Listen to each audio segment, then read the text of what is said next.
Сәлем досым, Көз әлемі арнасына қош келдің. Бүгінгі видеода мен саған бірнеше детективті тапсырмалар жасырамын. Қаншалықты тапқыр екеніңді сынап көреміз.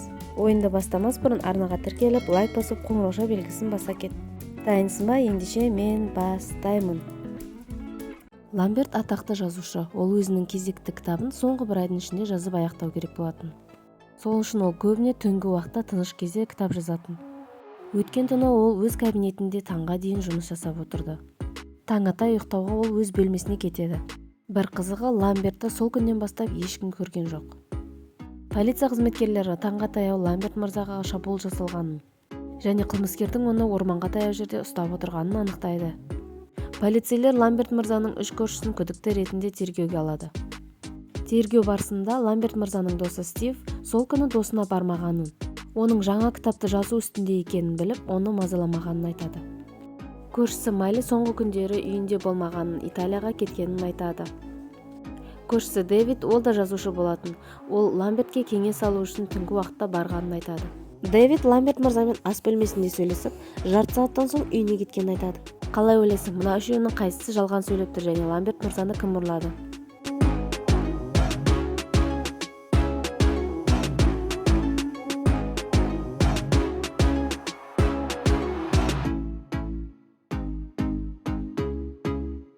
Дэвид Ламбертті ас бөлмесінде кезіктірдім деп айтқан болатын. Ал сол түні Ламберт мырза өзінің жұмыс бөлмесінен ешқайда шықпаған болатын. Осы сөзінен Дэвидтің жалған айтып тұрғанын білуге болады. Мына суреттен екі бірдей эмоцияды тап.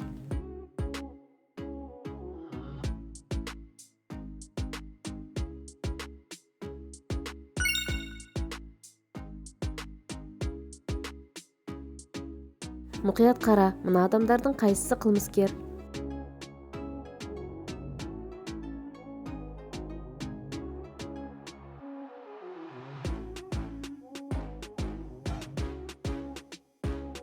Қылмыскер міне тұрғаны, өйткені теледидардан қылмыскерге іздеу саламыз деген суреті көрініп тұр.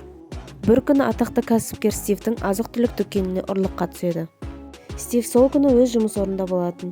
Ұрлықшы Стивке кассадағы барлық ақшаны қолына тапсыруын талап етеді. Стив амалсыздан кассадағы барлық ақшаны ұрлықшыға береді. Ұрлықшы қолындағы барлық ақшаны алып қаша жөнеледі. Оқиға орнына полицейлер келіп, ұрлықшының мына тұрған 3 үйдің біреуінде жасырынып отырғанын анықтайды.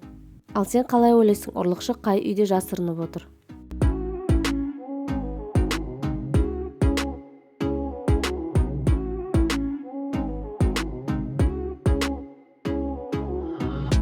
Егер суретке мұқият қарасақ, екінші үйге бағытталған жаңадан басылған адамның ізі тұр. Демек, ұрлықшы екінші тұрған үйде жасырынып отыр.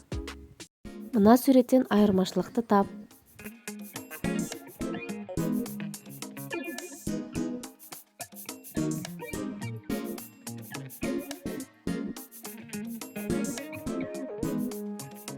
Егер мұқият қарасаң, судан тыстың көлеңкесі көрініп тұрған жоқ.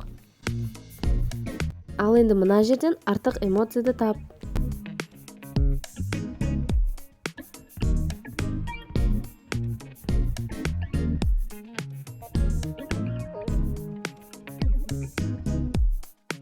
Қалай, дұрыстап алдың ба?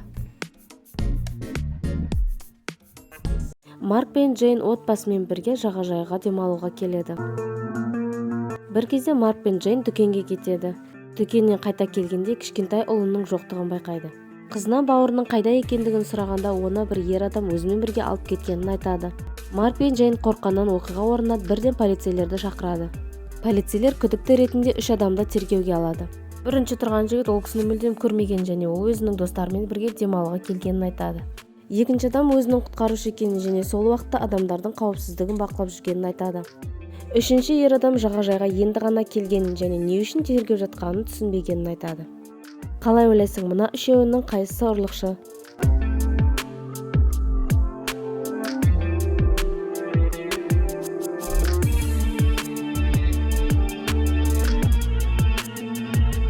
Ұрлықшы адам міне тұрғаны, өйткені басындағы бас киім Марк пен Джейннің баласының бас киім екенін білуге болады.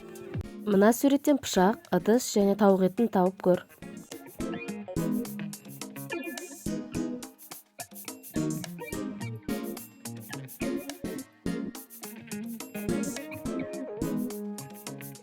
Ол заттар міне осы ретпен орналасып тұр. Ал сен дұрыстап алдың ба? Ал енді мына суреттен доп, тістелген алма және пультті тауып көр.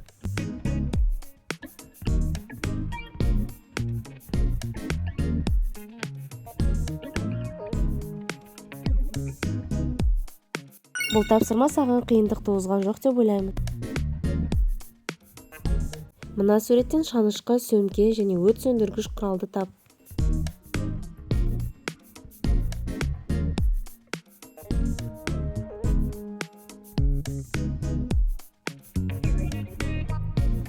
Шанышқы жоғарыда ілініп тұр, сөмке төргі сөреде тұр, ал өрт сөндіруші құрал жерде тұр. Бір күні түрмеден қылмыскер қашып шығып, аз уақыттың ішінде аты-жөнін ауыстырып үлгереді. Сол күннен бастап қылмысқа жауапты детектив қылмысты жан-жақты зерттей бастайды.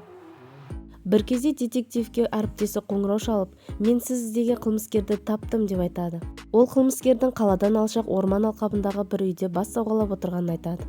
Ол жерде қылмыскердің ізін жасыру мақсатында жалдап алған жалған отбасымен тұрып жатқанын баяндайды. Оны естіген детектив бірден қылмыскер тұрып жатқан жерге қарай барады. Күдікті деп танылған адамдардан жауап алады. Джекман осы үйде бұрыннан тұратын және өзінің мұғалімі екендігін, ол қылмысқа ешқандай қатысы жоқтығын айтады. Ал екінші күдікті қылмысқа еш қатысы жоқтығын және ол өзін бәріне үлгілі отбасымын деп ақталады. Детектив жалған сөйлеп тұрған адамды қалай анықтауды білетін.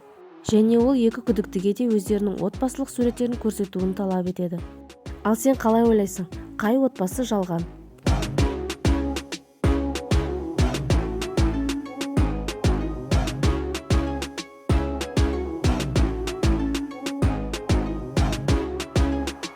Бұл отбасы суретте көңілсіз көрінгенімен негізінде шынайы отбасы.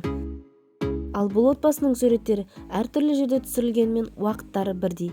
Демек, бұл отбасы жалған. Осымен видео аяқталды. Меніңше сенен жақсы бір детектив шығатын секілді.